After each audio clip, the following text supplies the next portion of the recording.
Deeper Dance with your host Yasmina Ramsey, where we explore how world dance expresses the inexpressible and helps us to understand the meaning of our existence.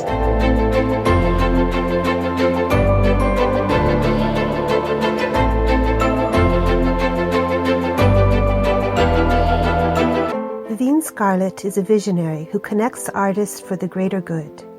She is the founder of Dance Immersion and the former artistic director of the Usafiri Dance Drum Ensemble.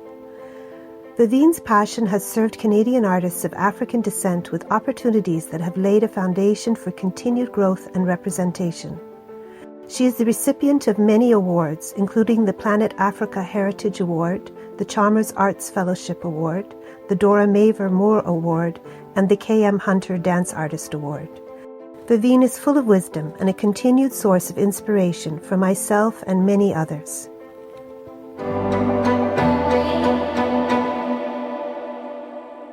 Hi, Vivine. It's so wonderful to see you again. And thank you so much for doing this podcast with me. Oh, thank you for inviting me. And it's great to see you again, you know. Yeah, well, we talked a little bit a few weeks ago, but we haven't seen each other in so many years. My thing I woke up with this morning was back in the day when our paths crossed a lot. You and I had many conversations, and we were mostly kvetching about our frustration with the dance world in Canada, Ontario, Toronto. That it was just so hard to get that door open or our foot on the door of main stages because of being culture-specific dance. If we were mixing it with contemporary or ballet, we would, no problem. But as long as we were doing something traditional, it was at that time not considered art. Anything that was under the folklore guise or really specifically traditional. Now it's not that way. But we couldn't get our toes in the door, and I remember us complaining to each other or having each other's shoulder to cry on about that. And I was just wondering, from your point of view, obviously there has been changes, but I know my frustrations are still there in many respects.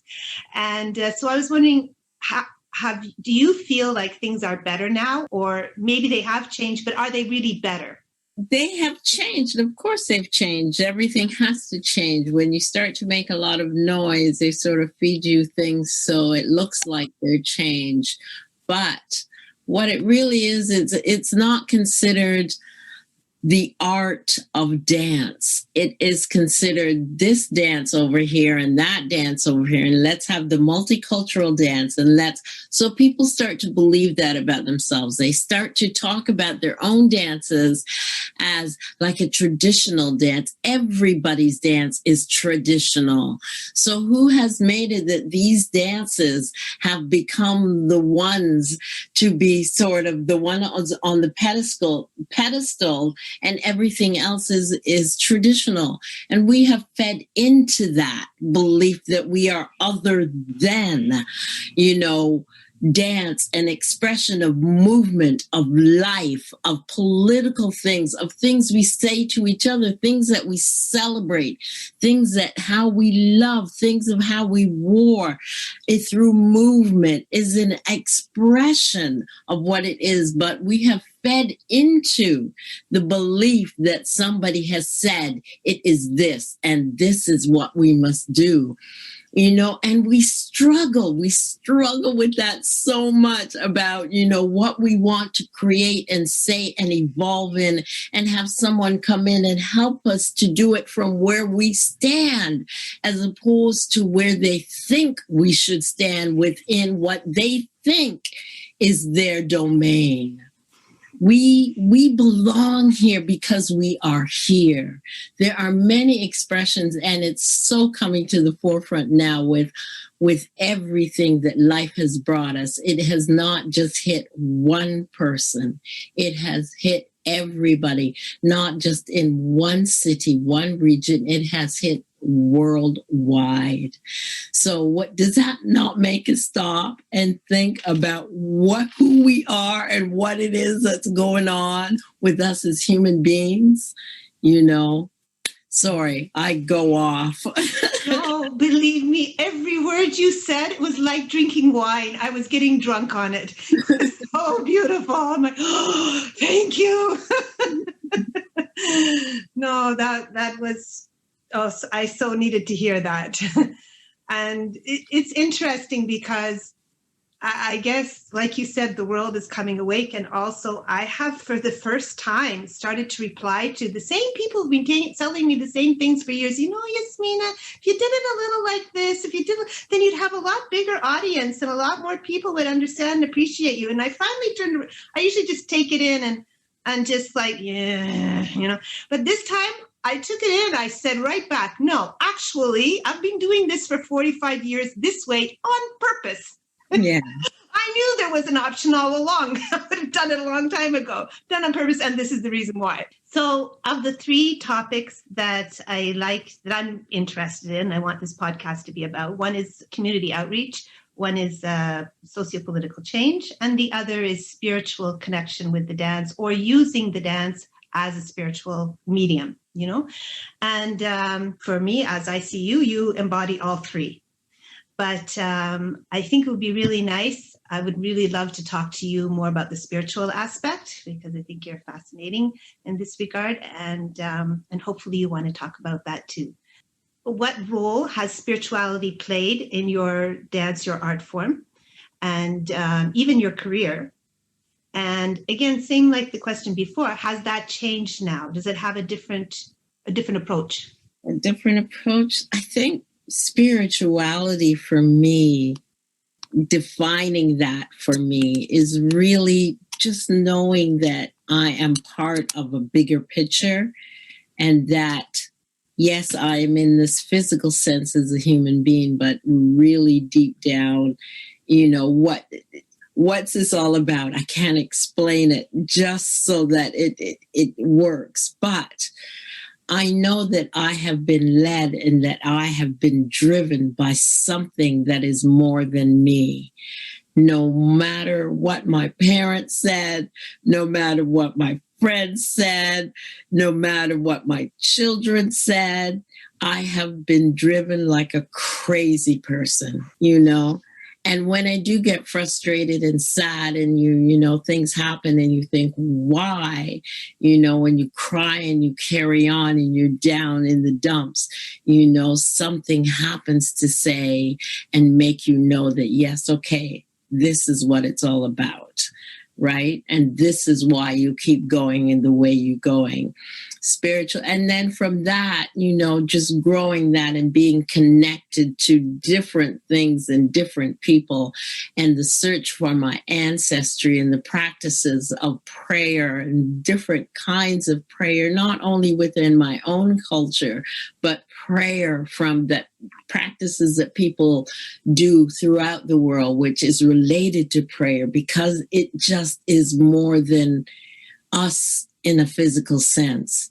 And this guidance that gives me a lot of peace when I sit still and listen to it, you know, which is me, because you get involved in so much and you're driven and you, and sometimes it's, yes, just being driven and knowing and setting, but being relaxed in it, because it's already been set in pace, you know, but we feel we're in control and we're going to drive this and you know, but as I get older and as I mature, you know, I totally connect with it in a different way, like you say, in an understanding and knowing and awareness, you know, of what that spirituality is for me, and not only in my art, but my everyday life, how I treat myself, how I treat other people,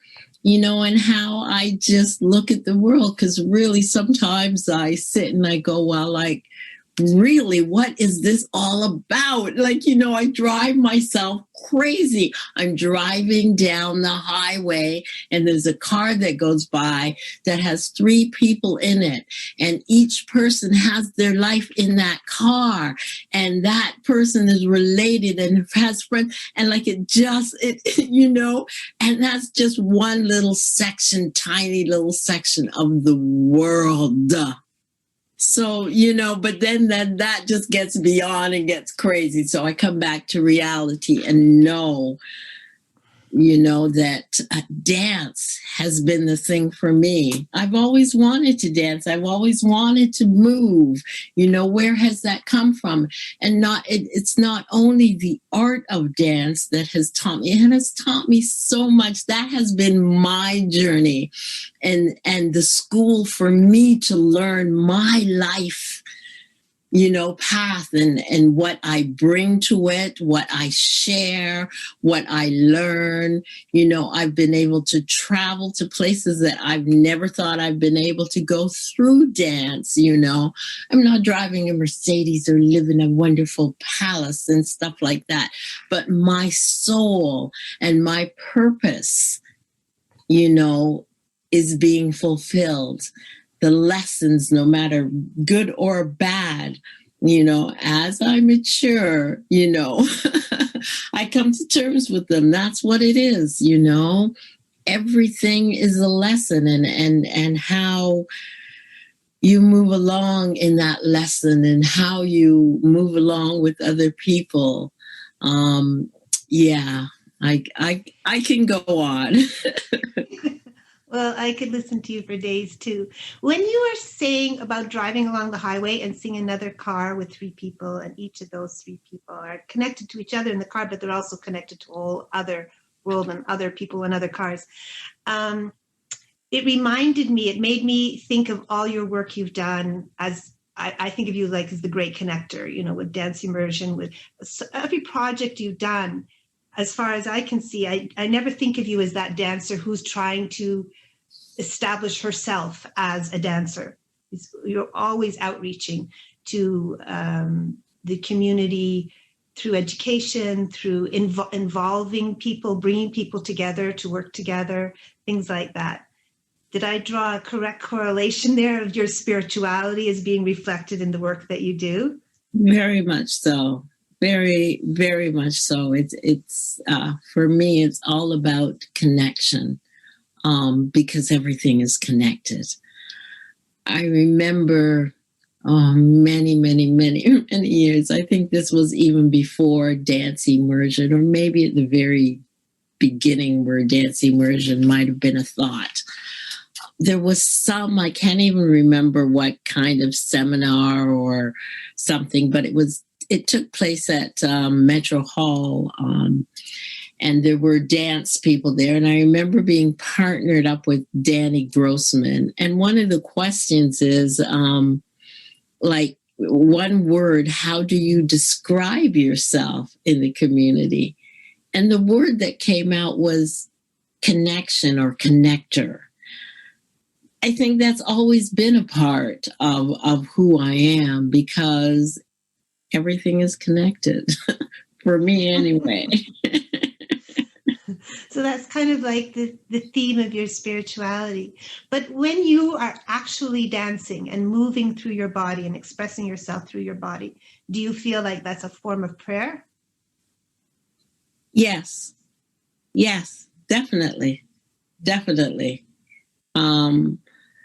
have been times where the movement has come and I can't remember what it was. You can, but you know what I mean? And yes, to answer your question.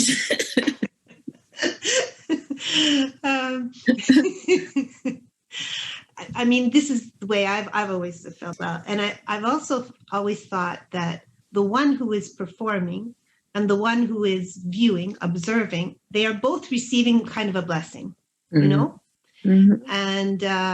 and they both have an equal role.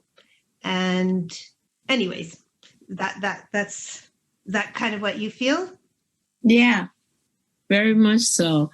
I mean, there's audiences, different audiences, and it's an energy thing.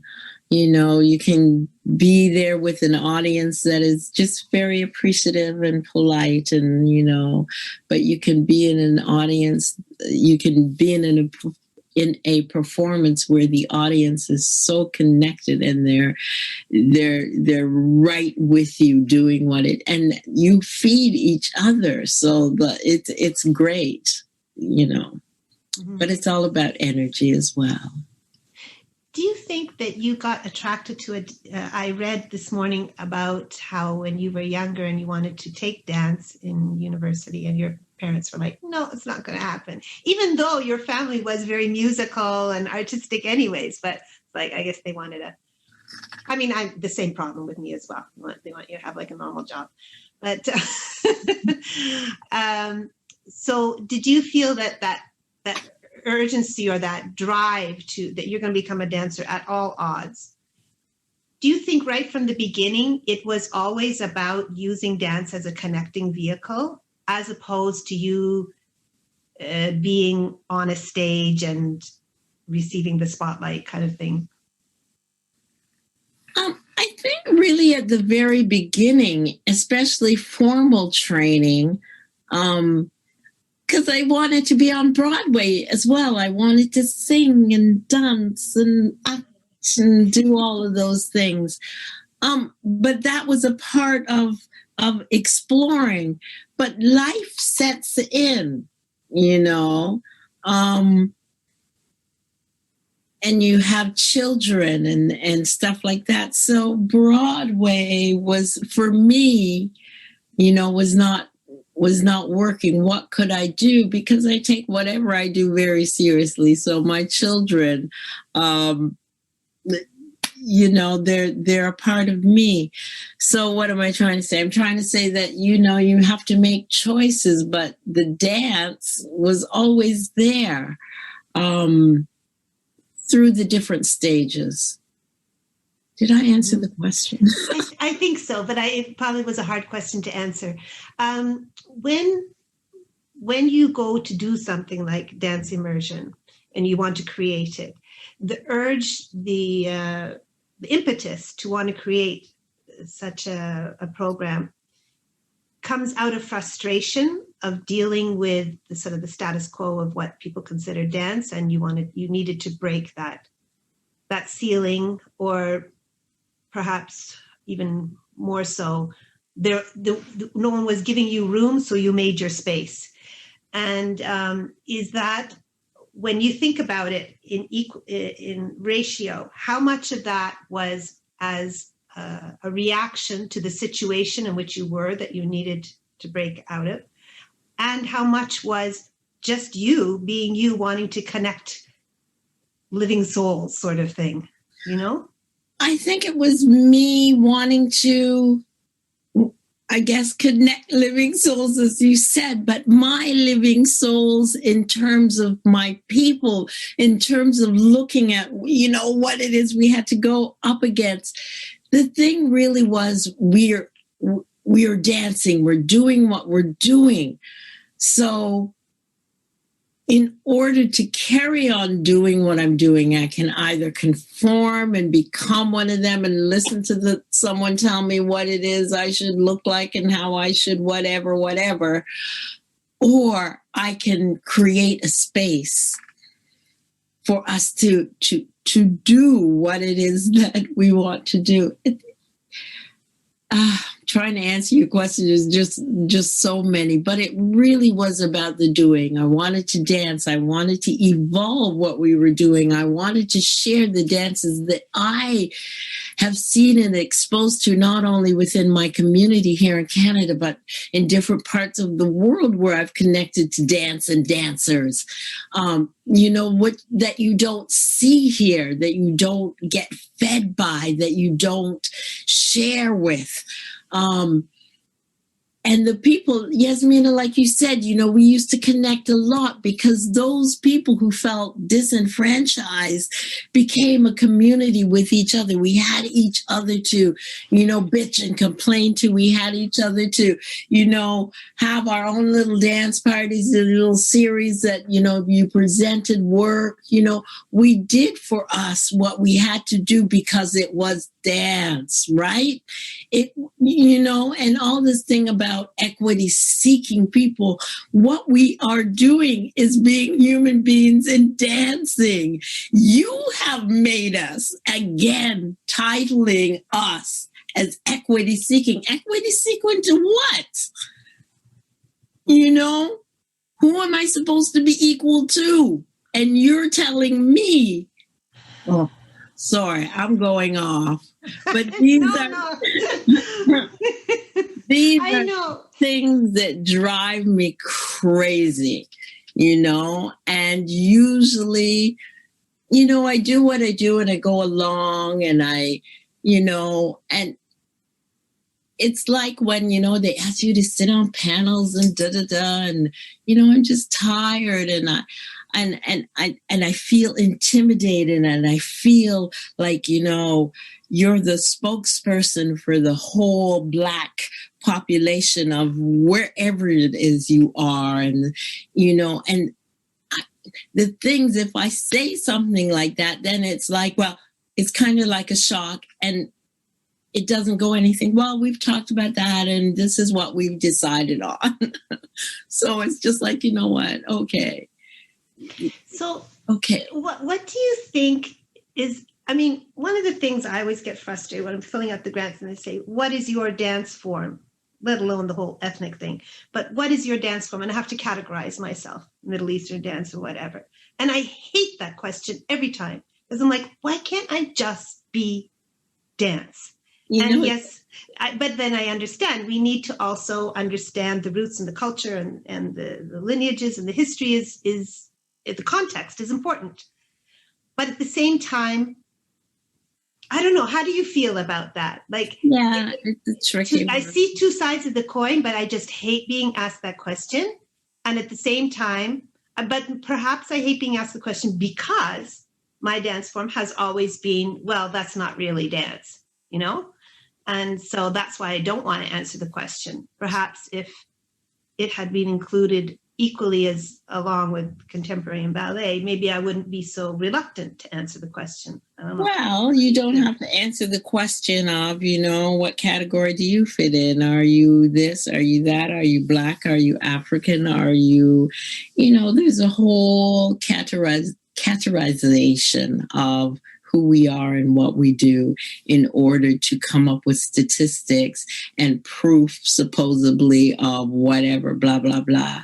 But it's a whole system and there is just so much to go through that for many years it's just continue to do what it is that you set out to do because I have spent so much energy trying to be a part of the system that I've neglected or it's taken me away from what it is I've started out to do. So in order for me to continue to do what I started out to do, it's just to connect with like-minded people, connect with those people who get it as a part of life, as opposed to a category to the part of life in the section that you fit in that may or may not be, all of that. And I know it sounds very simplistic, but really it is. Yeah, I hear you. Do you think that back in the day when we used to complain, and like you said, there was sort of a community of us that we're all struggling together, and changes were made.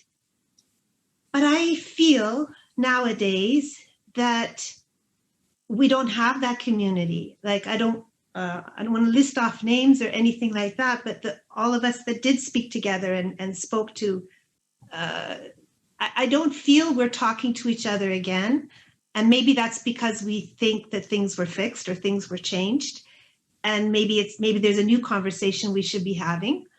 Or did a lot of those people become assimilated into the system. I don't know. What do you think? Like, I've been wondering about that lately. Like, What happens is, I feel, is that, that community who we were, we've been given a little something to help us move along, but that little something has created such a big thing that we no longer have time, and we do not have the infrastructure that so many other organizations have with the assistance. We keep forgetting about that. There are things, yes, everybody had to learn and everybody had to but there are organizations who have gotten there, who have that infrastructure and the knowledge and got the assistance and had the money, like real money, to pay people. But we have gotten a little bit of money, give thanks, thank you, to do what all these big organizations are doing. So in order to do that, in order to keep that little bit of money, you have to work 10 times. Then it's the same thing. Life, you train somebody, they go off. That happens. That's just life. But for us, it's like, damn. Where is the for me, that's what I see. Like, I mean, there's so much. You see each other at something. It's like, hey, I remember you and I, we hadn't seen each other for years. We were heading to a meeting, I think, down at Harborfront, and we ran into each other in the hall, and we was like, yeah, and we're trying to catch up, like, from the hallway into the room. Mm-hmm. Because we know as soon as that meeting is over, we have to get up and rush off to do what we have to do in order to survive. That's right. So there's a lot of things, that because we're so deep in the forest that we don't see the trees, for sure. And there's a way that we can share all of that. And I'm really talking about these big institutions who put out all these wonderful things about, when Black Lives Matter was going, all these things, they're putting them out, but there are real things that can take place, that don't happen besides, putting a person of color, at your reception or putting them on your board. Where is the real change? Where is the part where you offer some of what it is that you have in studio space, in being part of your curriculum, in being part of, evolving what we stand up and say is Canada, this multicultural place still run by all these white people. I am sorry, who want to put me in a place, to say that, yes, we are I am not saying that there has not been changes. Of course, there has been changes, but now it's time for real change, which means that we have to have these deep, deep conversations. We have to make those changes that are uncomfortable. We have to look at ourselves, and we have to look at really, I don't want any more pity money. I want to I belong in this world. I belong in this. I pay taxes like everybody else. I want to collaborate with everybody else. I want to connect with everybody else, because that is who we are and what we do as human beings, and I just get so tired, of being a BIPOC. Yeah. While you're talking, I'm thinking back to the first grant I ever got. It was thrown across or down a board table at me by a woman who said the committee read your grant and they thought it would be a funny joke if they gave you a bit of money to see what you would do with it. Excuse me? Yeah, this was Toronto. Yeah, and she threw the envelope across this long table at me, like threw it at me. And said the people on the committee thought it would be funny to see what you would do with it. It was $500. And so I took that money and I created something called Descent of Ishtar, which then, got toured and 36 times, rave reviews and all the newspapers, etc. But what I'm thinking is actually that $500, yes, it got more money. But it's always been like just enough to get give me impetus to want to do something like you, like dance immersion or something like that, but not enough to truly succeed. Exactly. It fulfills their criteria, so that we've given money to all these people, and within this we have someone from the Middle East, we have so many Black people, we have so many we're all friggin' people, or we've already given money to someone in your community. What? Yeah. What? And the thing is, they don't hear it. They don't hear it because it's so ingrained, Yeah. Oh, okay. I was happy a few minutes ago. Now I'm depressed. You know what, Yasmina? Through all of this, we're still here, Through all of this, we're still doing what it is we set out to do. Through all of this, we're still here, passing on what we know to the next generation. For everything that we go through, that we've been through, and will probably still go through, we are still here. For real. But we're really tired out. So... But maybe like you say, this is the time now, whatever it is that we did 20, 30 years ago that sort of pushed things along, it's time for chapter 2 to make another big change.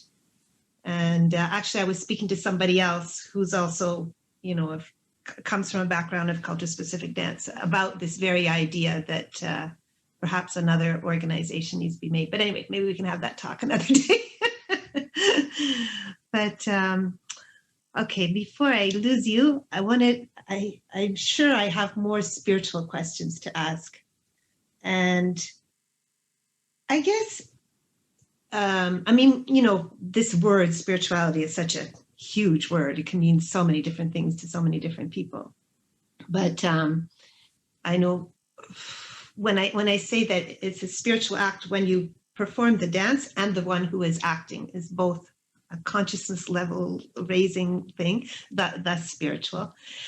When you create dance, do you think about, does it come to you in terms of that? Is that you will be changing hearts and minds and opening their hearts, things like that? Like what is it that you hope that your audiences will walk away with change because they saw something that the Vivine Scarlett created?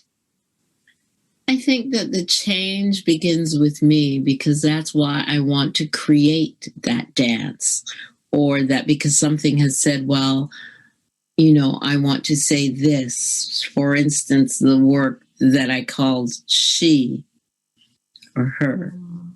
And it's all about women. Do you know what I mean? So that came for that. And so it didn't start out as, well, the audience. Well, it starts out from yourself, because you are part of the audience, and they're going to relate to it or not, or relate to it in some way or not, yeah. So please tell me about She. I want to know about it. Anything that's to do with the archetypal feminine, I want to know. Well, I created it when I was doing a show with Jasmine Fife. We did co-choreography. So she did some work, I did some work, we did some work together. But the piece Her was just a piece, really. It was the head tie. It started off with the head tie, and especially Black women and their head ties. And when you take it off, what this head tie becomes, what is it? And especially, we're all women doing it. I think there was 5 women. And what does it become? And it tells the stories about relationships and da-da-da-da-da-da. But it was all about her and our sensuality, our sexuality, our boldness, our strength, all of that put in this one little piece. And it was done, a kora player,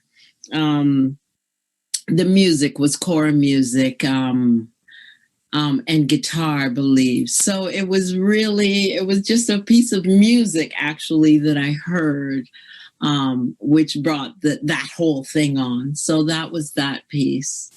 So what is your view from your forms of dance about this connection between sensuality, expressing your sensuality, your sexuality, and the power of being feminine, or the power of womanhood?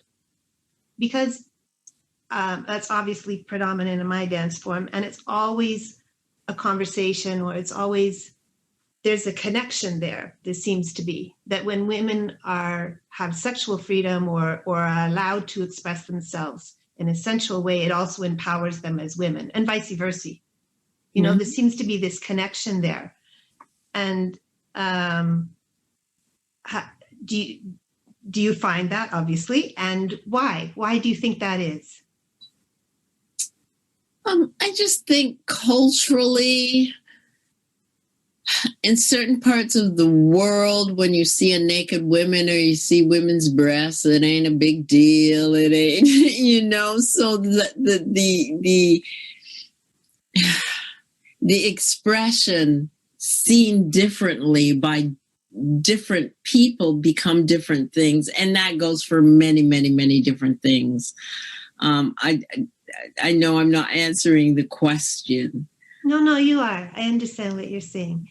But as a woman, and I think in all cultures, we express that. We have no other way. That's who we are. Is there anything that you would like to talk about extra, or? I just thank you. It's been great having this conversation with you. And we do go back a long time. I'm very grateful for knowing you in the past and now. I'm so grateful for connecting with you again. When you invited our company to perform a dance immersion, first of all, that was an awakening for me, because then I learned about Hagala, which is a dance from in the north of Egypt, and how I saw it come from another part of Africa, the same dance, the same story, and was like blown away, So that was like a very enlightening moment for me. But really, on a very personal level, I knew that you invited us because our dance form is Egyptian. Egypt's part of Africa, but I'm not. And so I just want to tell you, I'm very grateful that you saw me as the person who loves Egyptian and Middle Eastern dance rather than I just feel so grateful that you related to me as my true soul sort of feels, as opposed to what I looked like, and I don't know if I'm making any sense, but I was very grateful then, but I think I was too shy to say so, or didn't have the words, or was afraid I might say something stupid, as I might be saying right now. I don't know. And, but I had to tell you today. Thank you. It's about the dance, Yasmina. It's about the dance, because you were out there in the community doing the dance, and the dance does come from Egypt. And it'd be different because I always go out and see people what they do. If you weren't doing the dance, if you were out there and it looked like, oh, you know what, she need a little bit more practice, but you do your homework, you practice, you been to the origins, you learn from, so that's it. That is what it is. It's like, because I'm Black doesn't mean I can do African dance. I got to know the source. I got to do my practice. I got to know I got to go to the foundation. I got to know the history, the music, that what that is. So that's what it's about. So that is what we're looking at. And that's what I mean by connecting as human beings. And you're a dancer and all of that, because I've had the same experience. I probably saw you maybe somewhere and going, oh, here we go again. White women, a blonde white women trying to take over, and I've done that so many times. But then when the dance starts, it's like, oh, well, okay. I humble myself, because it's about the art form. And yes, there are situations, everything is different, but we always have to approach each other with love. You making me cry. Okay. Approach each other with love. Let's finish this wonderful interview on that note. And I love you dearly. And we got to do this again sometime. You know what I'd love to do when we can do it again, and this is just, like we say, how busy we are, is just to get in a studio and dance. Oh my goodness, that would be so cool. Okay. Yeah. Yeah, because wow. And then have the same conversation, but through our bodies in movement. Talk. Oh my God, that would be so. Oh, I have chills everywhere. Okay. Okay. Thank you so much for inviting me, and great conversation. Anytime. Even if it's for 5 minutes, one day I want to be in a studio with you and just talk to you through dance. Okay, I'm there. Thank you so much. Love you. Thank you. Take care. You too. Bye. Bye.